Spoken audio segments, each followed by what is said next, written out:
Bonjour à tous et bienvenue sur Voix du Ciel, votre chaîne dédiée à approfondir votre foi et à explorer le plan de Dieu pour votre vie.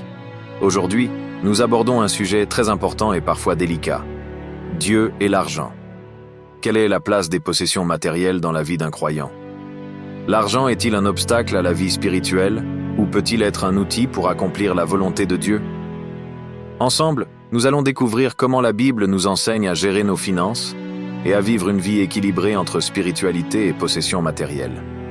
Prenons un moment pour nous préparer et ouvrons nos cœurs à ce que Dieu veut nous enseigner aujourd'hui. Restez jusqu'à la fin, car nous conclurons avec un message spécial pour vous. Chapitre 1. L'argent, un outil et non une fin en soi.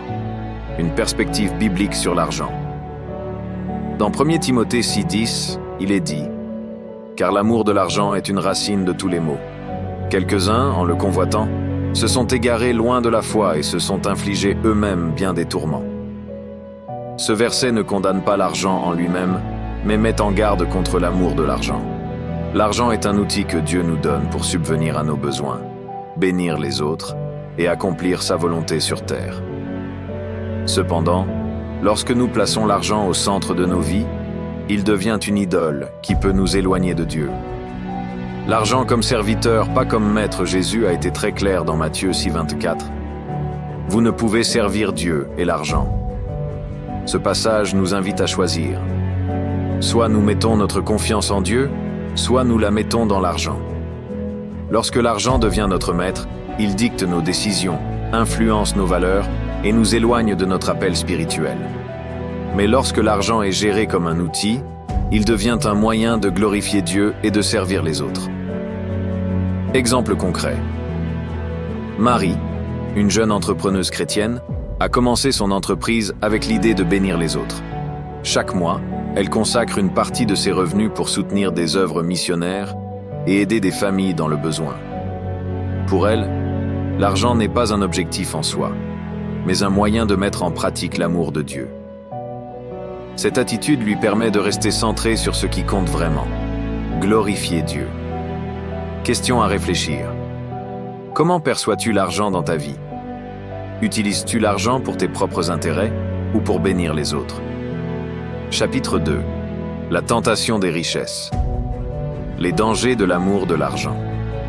Dans notre monde actuel, l'argent est souvent considéré comme un symbole de réussite, de pouvoir et de sécurité. Cette mentalité, bien que commune, peut devenir un grand piège pour les croyants. En effet, lorsque l'amour de l'argent prend racine dans nos cœurs, il menace de nous éloigner de Dieu et d'étouffer notre foi. Jésus lui-même a mis en garde contre ce danger. Dans Marc 4,19, il déclare « Mais les soucis du siècle, la séduction des richesses et l'invasion des désirs, étouffent la parole, et elle devient infructueuse. » Cette parole souligne que l'obsession pour les biens matériels n'est pas seulement une distraction. Elle peut être un obstacle majeur qui rend la parole de Dieu inefficace dans nos vies. Lorsque nous plaçons nos richesses au centre de nos priorités, nous risquons de devenir spirituellement stériles, incapables de porter du fruit pour le royaume de Dieu. Exemple biblique, le jeune homme riche. L'évangile de Matthieu nous offre un exemple marquant dans l'histoire du jeune homme riche. Matthieu 19, 16, 22. Ce dernier approche Jésus avec une question sincère. « Maître, que dois-je faire de bon pour avoir la vie éternelle ?» Jésus lui rappelle les commandements, mais le jeune homme, confiant de les avoir observés, demande ce qui lui manque encore. Alors Jésus lui répond « Si tu veux être parfait, va, vends ce que tu possèdes, donne-le aux pauvres, et tu auras un trésor dans le ciel. Puis viens, et suis-moi. » Cette réponse provoque une réaction douloureuse. Le jeune homme s'en va attristé, car il avait de grands biens. Cet épisode révèle que son attachement à ses possessions était plus fort que son désir de suivre Dieu pleinement. Cette histoire nous invite à réfléchir. Y a-t-il des choses que nous refusons de sacrifier pour répondre à l'appel de Dieu? Entreprise. Pour illustrer cette réalité dans notre contexte moderne, prenons l'histoire de Paul, un cadre prospère travaillant dans une grande entreprise. Son salaire élevé et son train de vie confortable étaient l'envie de beaucoup, mais Paul vivait constamment dans l'insécurité et la peur de perdre ses richesses. Cette anxiété permanente l'éloignait de sa famille, de ses amis et surtout de Dieu. Un jour, confronté à une crise personnelle, Paul réalisa que son amour pour l'argent l'avait enchaîné. Inspiré par l'exemple de Jésus et encouragé par la parole de Dieu, il a pris une décision radicale. Il a choisi de simplifier sa vie, de donner une partie significative de ses revenus à des œuvres caritatives et de consacrer plus de temps à la prière et au service de sa communauté. Ce changement lui a permis de trouver une paix intérieure et de renouer une relation intime avec Dieu. Les enseignements à tirer. L'argent, bien qu'indispensable dans la vie quotidienne, ne doit jamais devenir notre maître. Comme Jésus l'a dit dans Matthieu 6, 24, « Nul ne peut servir deux maîtres, car ou il haïra l'un et aimera l'autre, ou il s'attachera à l'un et méprisera l'autre. Vous ne pouvez servir Dieu et Mammon. » Ce passage nous rappelle que l'amour de l'argent est incompatible avec une foi authentique. Dieu nous appelle à une vie où nos richesses sont des outils pour bénir les autres et glorifier son nom, et non des idoles à adorer. Question pour la réflexion. Quelles richesses ou possessions retiennent ton cœur de suivre pleinement Dieu? As-tu déjà ressenti que ton amour pour l'argent ou ton souci des biens matériels étouffait ta foi? Es-tu prêt à sacrifier certaines possessions ou à réorienter tes priorités pour te rapprocher de Dieu? Comment pourrais-tu utiliser tes ressources matérielles pour servir le royaume de Dieu aujourd'hui? En résumé, l'argent peut être un bon serviteur, mais il est un maître tyrannique. Si nous choisissons de placer notre confiance en Dieu plutôt qu'en nos richesses, nous trouverons une paix durable et une joie qui dépasse toute compréhension. Chapitre 3. La générosité, un principe divin. L'appel à donner.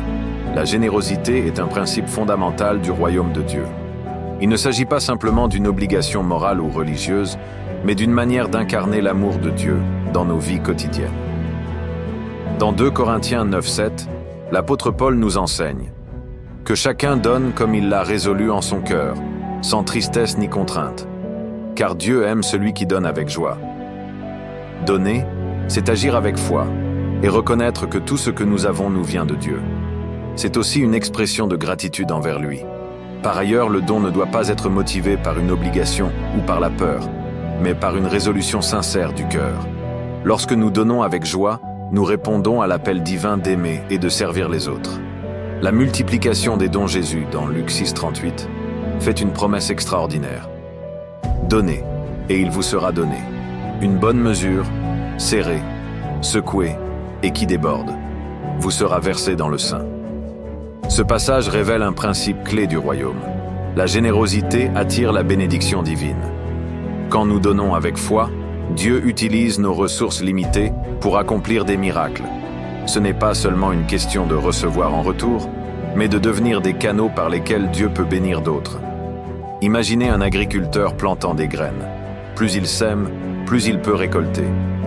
De la même manière, nos dons sont comme des semences plantées dans le sol fertile de la foi.